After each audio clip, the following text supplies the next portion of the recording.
Këto pak minuta që na kanë mbetur derisa fillojnë natat, përkushtohemi në lutje, në madhërimin e Zotit, në kërkimin e faljes, në meditim, në pastrimin e zemrës, në gjithçka.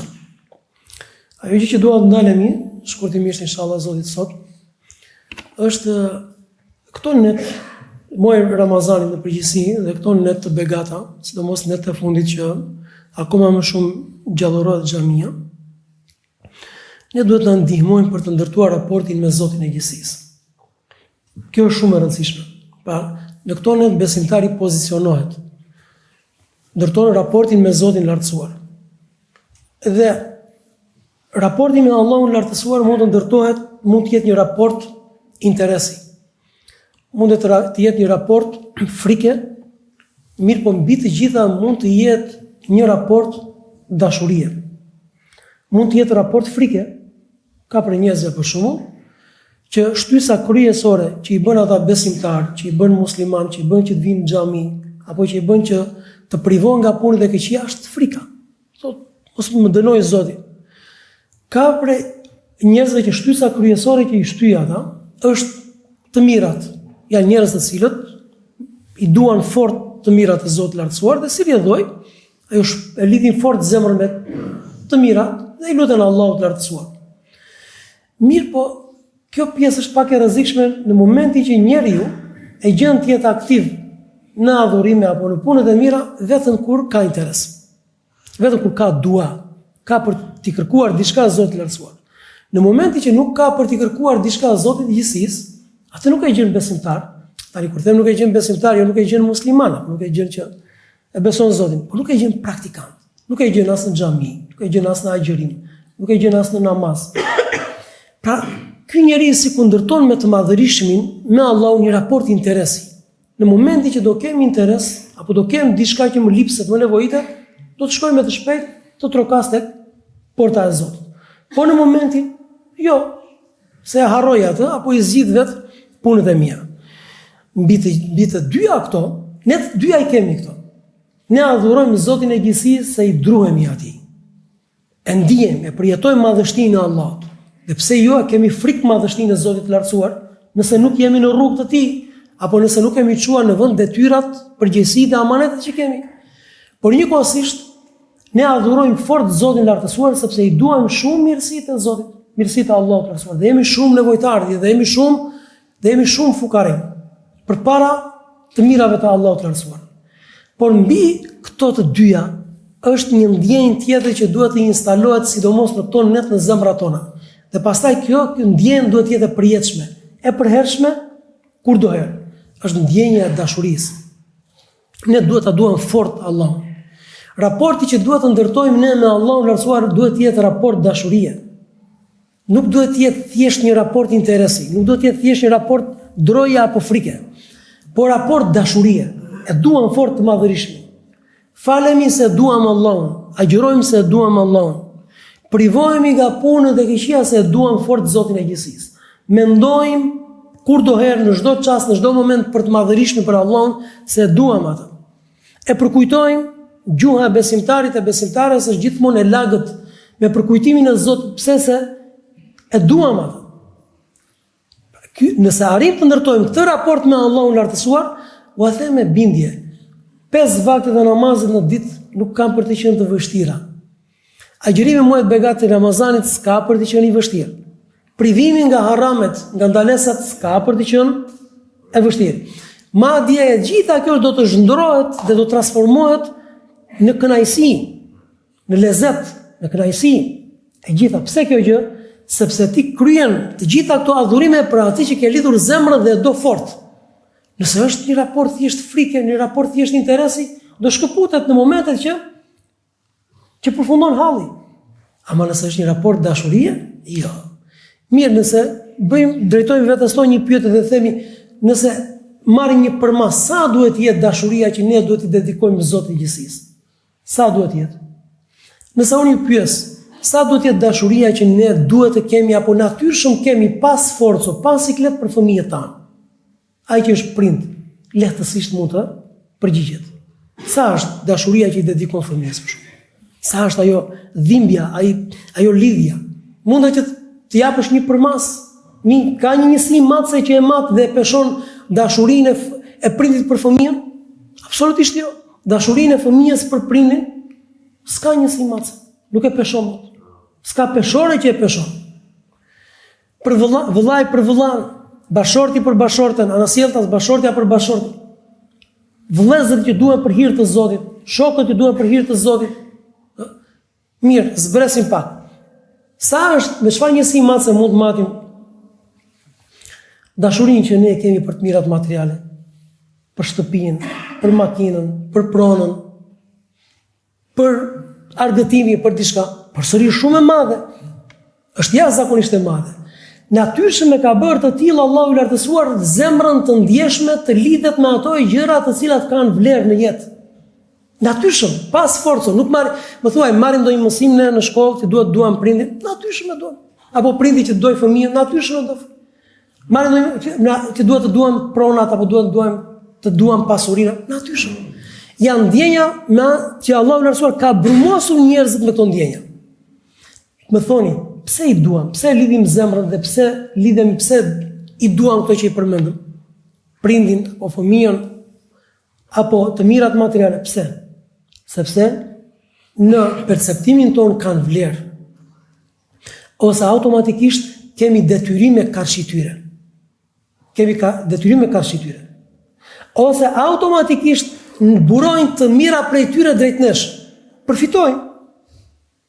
Të gjitha ato bëjnë një miks pastaj që akumulohet në zemrat e njerëzve një dashuri që ti nuk e shkull dot prej zemrave të tyre. Tani lind pyetja, po dashuria për Allahun si duhet jetë dhe sa duhet jetë? E thotë Allahu i lartësuar në Kur'anin famulart. Kur thotë, "Qul in kana aba'ukum wa abna'ukum wa ikhwanukum wa azwajukum wa 'ashiratukum wa amwalun iqtaraftumuha وتجارة تخشون كسادها ومساكن ترضونها أحب إليكم من الله ورسوله وجهاد في سبيله فتربصوا حتى يأتي الله بأمره." U thuaj, o Muhammed, leta kenë të qartë që të gjithë njerëzit të përgjithësi dhe muslimanët besimtarët në veçanti, që nëse prindrit e tyre, fëmijët e tyre, vëllezërit e tyre, bashortët e tyre, bashortet apo bashort e tyre, tregtia për të cilën e duan fort, shtëpitë me të cilat janë lidhur fort, janë më të dashura për ata se Allahu, i dërguari i tij, dhe sakrifica dhe investimi në rrugë të Zotit, fetarabbasu. U thuaj, çaste janë, le të presin derisa të vijë Allahu me ndëshkimin e tij. Derisa të vijë Allahu me ndëshkimin e tij. Pse kjo gjë? Sepse ky Zot të ka mësuar ta duash prindin, ky Zot natyrshëm të ka brumosur me një ndjenjë që të duash dhe të lidhesh fort me gjithçka që ka vlerë dhe ke detyrime karshi tyre, natyrshëm të lidhesh. Mirë, po mbi gjithçka që të rrethon, dhe mbi gjithçka që ka vlerë, dhe mbi gjithçka që ti përfiton, është i madhërishmi. Është Allahu, është Zoti i gjithësisë. Dhe nuk mund të jetë dikush më me vlerë dhe më i dashur në zemrat tona se sa Allahu i lartësuar. Shkruaj se sa bukur. Ka radhitur Zoti i gjithësisë gjithçka që ka vlerë në zemrën e besimtarit dhe që natyrshëm njeriu e do. Duke filluar nga prindrit, vëllai, prindit, fëmia, vëllai, bashortja, apo për bashortën bashorti, shtëpitë, pronat, pastaj tregtia, biznesi që normalisht shton të ardhurat. Nëse të gjitha këto zënë vend në zemrën tënde më shumë se Allahu, më shumë se i dërguari i tij, më shumë se investimi dhe sakrifica në rrugë të Zotit, atëherë këtu vjen kërcënimi prej Allahut të lartësuar. Thotë, s'ke bërë zgjedhjen e duhur. Fatarabbasu hatta ya'ti Allahu bi amri. Prandaj pritni derisa të vijë Allahu me çështjen e tij. Prandaj orë të nderuar për ta përmbledhur dhe për ta përfunduar, mesazhi që marrim në këtë natë dhe që marrim nga Zoti i gjithësisë është Allahun do ta njohim. Zotin e gjithësisë duhet ta duam, duhet të ndërtojmë një raport dashurie shumë fisnik me Zotin e gjithësisë, me Allahun e madhëruar. Për në momentin që do të arrijmë ta ndërtojmë këtë raport kaq të shtrenjtë dhe kaq të shenjtë, atëherë keni për ta parë se si do të shijojmë çdo çast, çdo moment do të shijojmë çdo adhurim, do të shijojmë gjithçka se ti je në rrugë dhe investon dhe sakrifikon në rrugë të atij Zoti që fort të do. Kush nuk e kupton këtë gjë, va them me bindje, fiksojeni.